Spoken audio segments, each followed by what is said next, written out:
Guys, it has happened. It has officially happened. We've been putting things in. He has been voting against them. Take indefinite leave to remain. We wanted it to be 15 years. It's too quick, the rate at which people get British citizenship. He's watered that down to 10 years and again kicked it into the long grass. Today is the 12th of May 2025 and the UK has officially released the big news that we have all been talking about, that we all didn't see it happening so soon. Yes, it has happened today. The UK government has officially released a new immigration white paper that will be introducing significant changes that will impact students, workers, and families. So if you are planning to move to the UK or you are already here, these changes are crucial and it is very important that you watch this whole video to see which one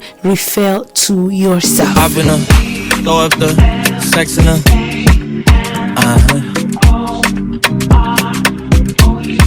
Hi everyone, welcome back again. My name is Tovia Ogun. On this YouTube channel, I share everything related to the UK immigration, travels, and visas updates. If this is something you are interested in, make sure that you do subscribe, like, comment, and share this YouTube video. Just a quick disclaimer, I am not an immigration advisor. All I share on this video are publicly available information. So for any specialized immigration advice, make sure that you contact a licensed immigration advisor.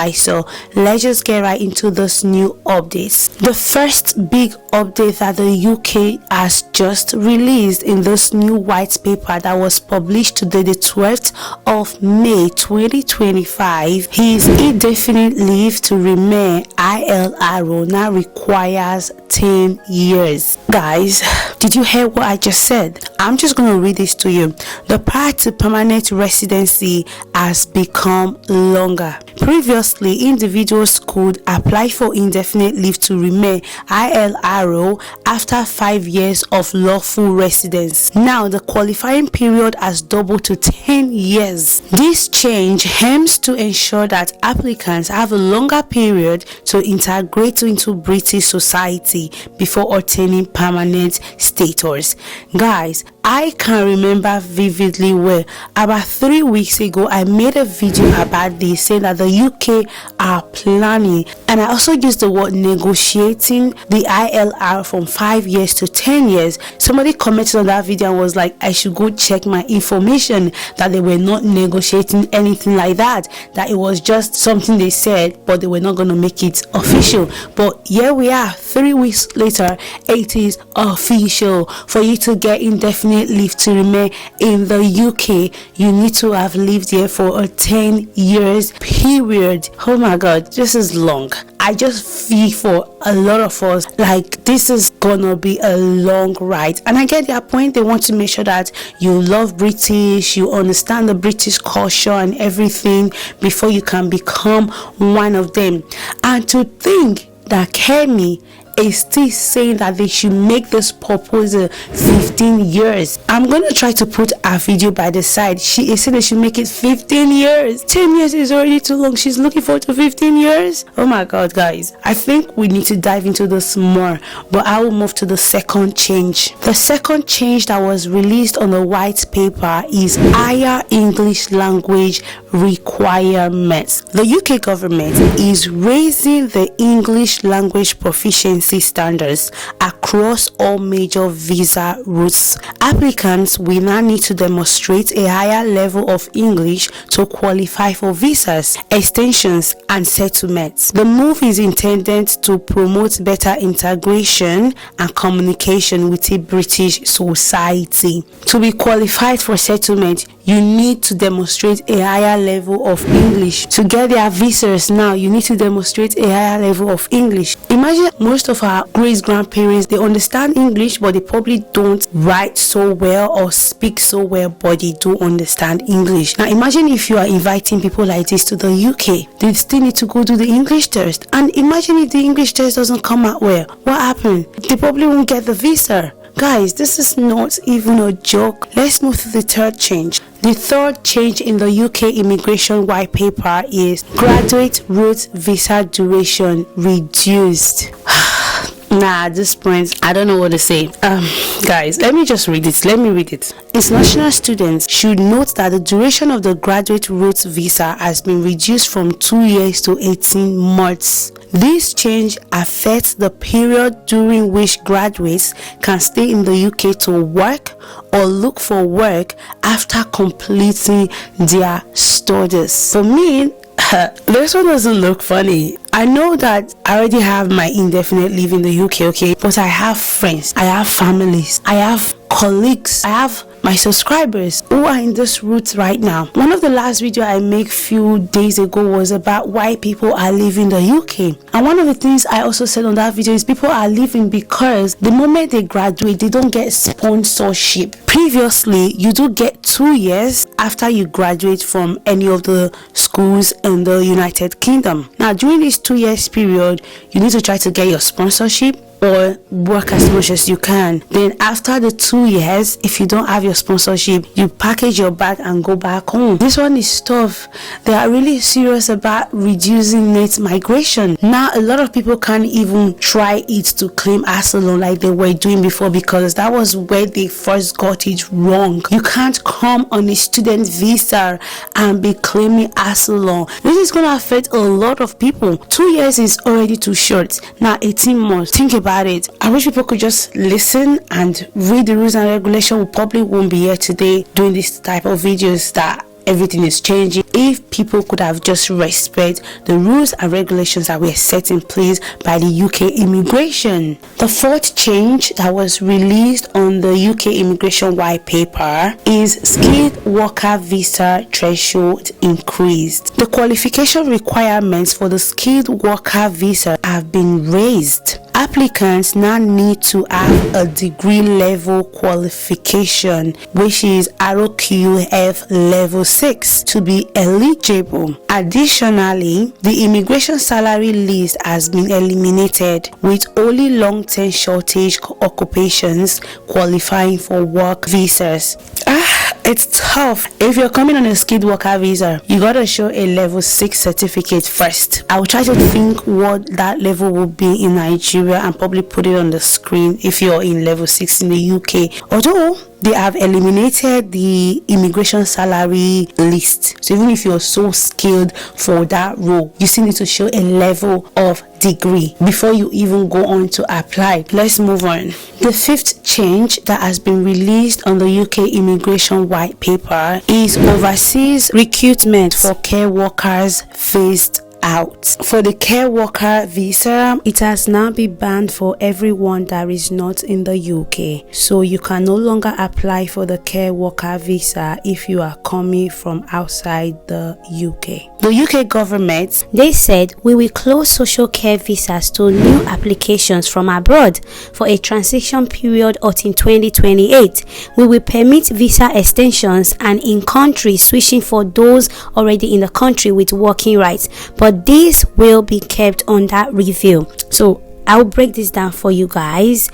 The first line where they say is we will close social care visas to new applications from abroad. This means that people who are currently living outside the UK will no longer be able to apply for a visa to come work in the UK in social care roles. For example, care workers, home carers, this will be banned. For a transition period until 2028, this indicates there will be a temporary period lasting until the year 2028 to help manage the change. And then they went further to say we will permit visa extensions and in-country switching for those already in the country with working rights. What this means is during the transition period, people who are already in the UK and working in social care on a visa can extend their current visa. If willing, they can also switch to a different type of visa without having to leave the country. So they went further to say, but this will be kept under review.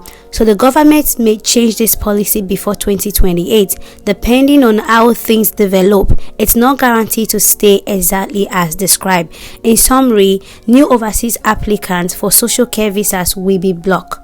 Those already in the UK with such visas can continue at least until 2028, but the policy might still change before then. The care worker visa has now been banned.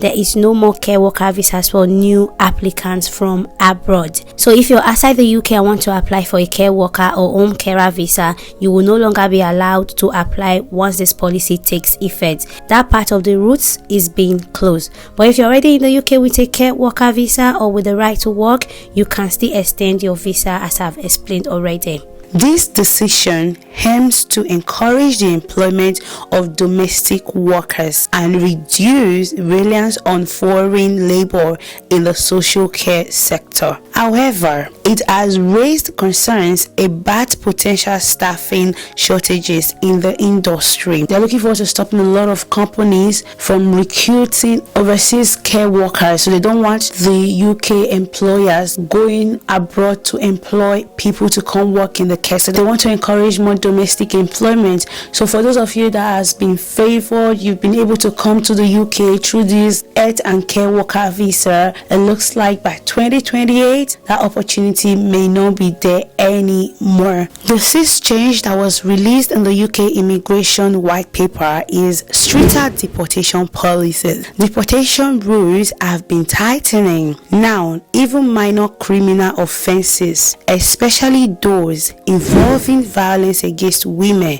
can lead to deportation. The government aims to enhance public safety and uphold the integrity of the immigration system with these measures. This is one of the one I feel a lot of people will smile about, because there are two things. There are going to be deportation. They'll be deporting people a lot because the deportation rules have been tightened. However, for people who commit criminality, even if it's just a minor criminal offense, especially those violences against women, these people will be deported to wherever they come from. I think with this one, when it comes to the fact that they will be deporting people that violate women, that is positive, okay? However, there's still deportation inside of it, meaning that a lot of people will still be deported if they have done other things that warrant deportation. But yeah, that's another change when it comes to the deportation part. When Kemi said something about the deportation bill, so I made a video on that, very detailed video. So that video should be up in the next few days, so stick around for that video. You guys won't believe it that this is 11:46 p.m. that I am filming this video. That's to 12 of Monday the 12th of May. I just have to say this update, things we do just to make sure you guys are informed. So for this reason, please thumbs up my video, like it and share it, subscribe. It's not easy to get this information out there. The seventh immigration change that has been released in the UK white paper is increased penalties for sponsor violations. Employers and educational institutions sponsoring foreign nationals will face stricter compliance checks. Violations of sponsorship rules can lead to significant penalties, including fines and revocation of sponsor licenses. This move is intended to prevent abuse of the immigration system. For those employers and universities, educational institutions sponsoring foreign nationals, they will have to go through more scrutiny this time. There will be quite a lot of checks to make sure that these people are not acting shady or doing something wrong.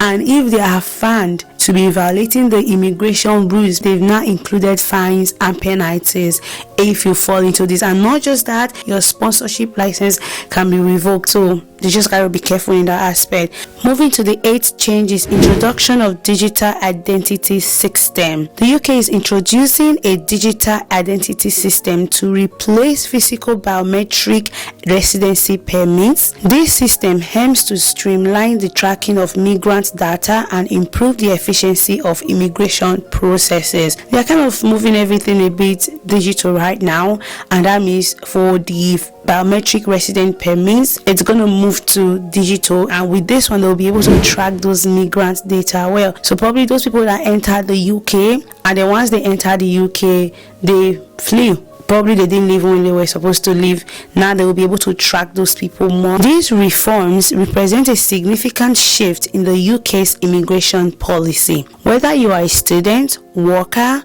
or family member. It's essential to understand how these changes might affect you. Stay informed and consult official sources or legal experts for personalized advice. The white paper has said a lot, okay, not just me. I mean, I have given you guys a lot of the updates on the white paper. So my question to you is, what do you think? Do you fall into any of these? I just want to hear you guys' thoughts in the comment section about all of these new changes, like the ILR. They have to stay for like at least 10 years before they can apply for ILR. Do you think that is fair? I really want to know you all thought. So make sure you go see other of my videos, especially the ones I have mentioned on this video. I'll leave them on the comment section, and I'll also put them on the iCast just in any of these tabs so you guys can check them out. I'll also leave a link to where I have gotten this information so you can go educate yourself and read it more in detail, because this is like summary of what they've said. Okay, so I hope you enjoyed this video, and if you did, please again subscribe, like, comment and share. I will be seeing you on my next video. Thank you once again for stopping by. Have a good evening. Bye bye. Good luck.